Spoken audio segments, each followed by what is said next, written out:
Whenever there is a crime or a violence committed by a Muslim person or anything, the first thing, the first question everybody raises is whether they do have links with PFI and SDPA. This is the narrative that's always there.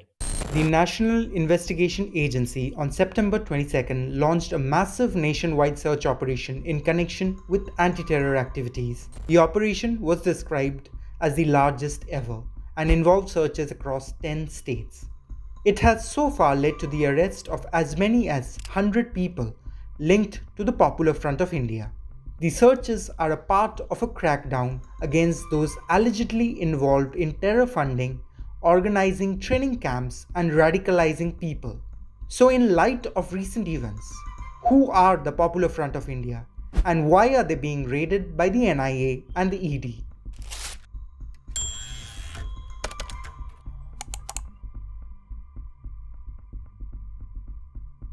Popular Front of India was formed in 2007 after a meeting that was held in Kerala, and the Popular Front of India as an organization was announced in Bangalore. So, if you see Popular Front of India, that was formed in the lines of RSS. Uh, they wanted to be an organization which nurtures or which fights for the rights of Muslims, especially, and their political wing, which is called SDPI, Social Democratic Party of India. Uh, and they have a student wing called CFI, Campus Front of India.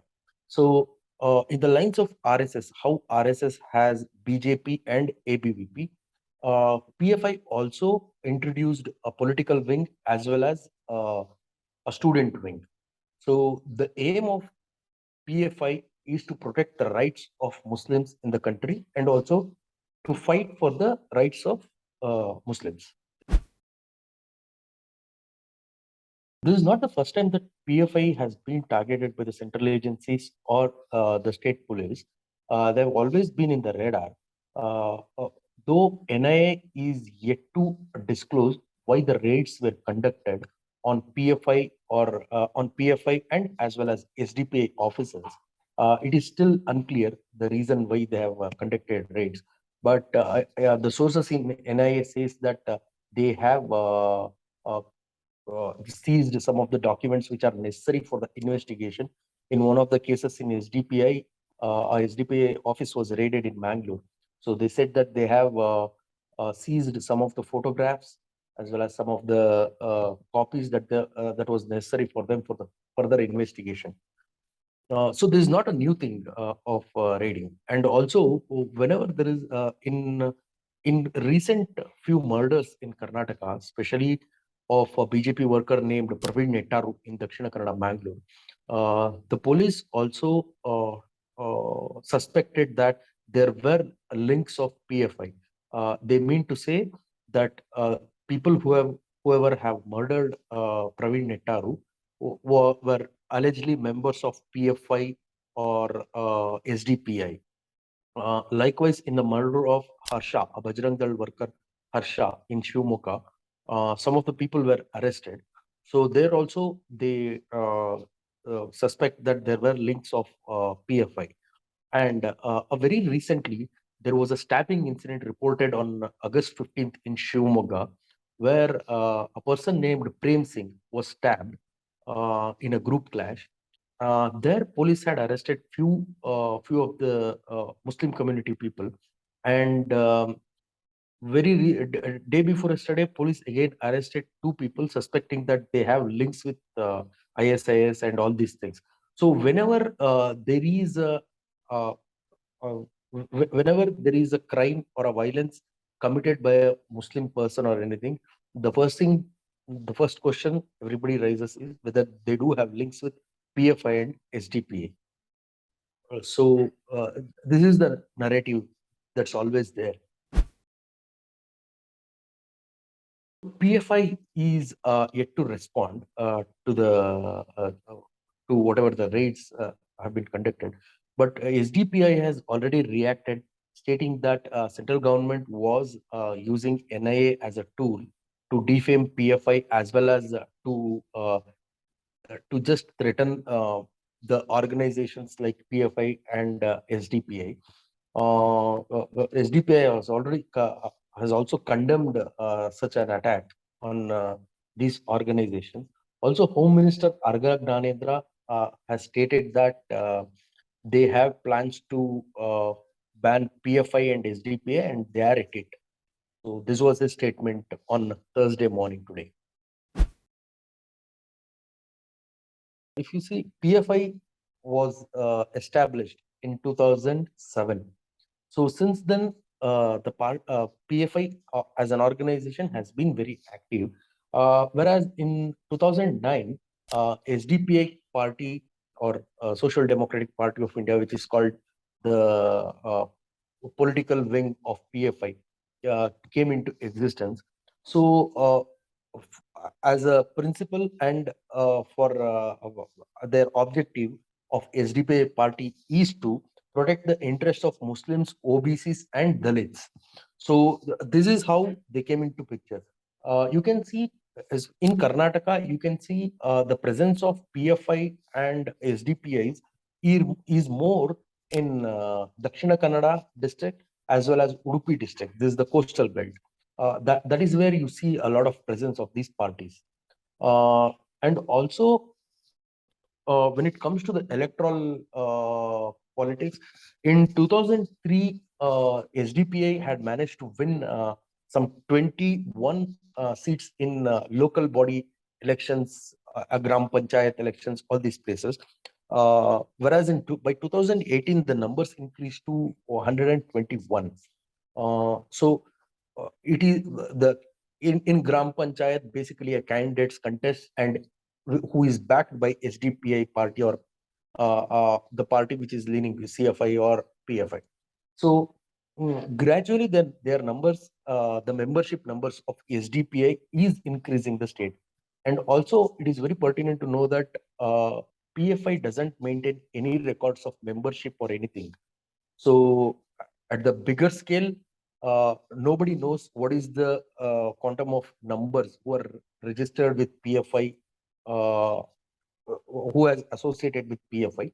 Whereas SDPI has a membership. So far, there are more than 3 lakh people who are part of SDPI in Karnataka, as well as their student wing CFI. CFI has about 1.5 lakh students across Karnataka. They have membership. Very recently, they also conducted few of the drives to enroll to the CFI organization.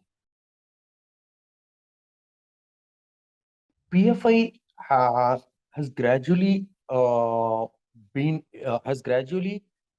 developed or expanded its base, especially in Dakshina Kannada, Udupi, Chikmagaluru, and Shivamogga, all these areas.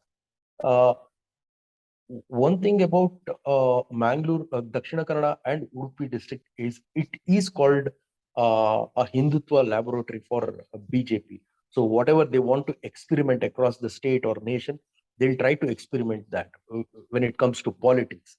So likewise, for SDPI and PFI, they also use the same place to do these experiments. One, and another thing is for PFI and SDPI, it's a very comfort spot, Dakshina Kannada and Udupi district. The reason is being it is communally divided place. So everybody is identified by their religion, and it helps for, and there is a good amount of Muslim population in Dakshina Kannada and Udupi districts.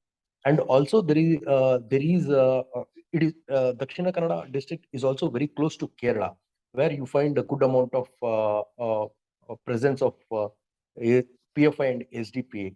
So there is an influence of Kerala as well to these parts, where their presence has increased over the years, especially in hijab row, which started early this year. CFI has been very active, uh, in, in extending their support to the students who went to High Court and later to Supreme Court. So Even CFI has been very vocal about the rights of the petitioners, where they want or where they want to wear hijab inside the classroom. So this has also promoted a name of CFI across the state. So from Dakshina Kannada and Udupi, the name of CFI is now spreading to all the education institutions and universities which are spread across the state. So CFI has become a platform for PFI and SDPI to grow as well. So last time when I spoke to the state president of PFI, he was saying that post hijab incident, the number of enrollments to CFI has increased, and they have also there are a lot of number of students of belonging to Dalit community who have enrolled to a CFI as well. PFI has stayed away from hijab controversy in principle, uh, whereas its political wing SDPI and its student wing CFI has been very actively involved, where they make comments. So if you see, it is also in the lines of their uh, their core idea of which party or which organization to speak should speak to issues.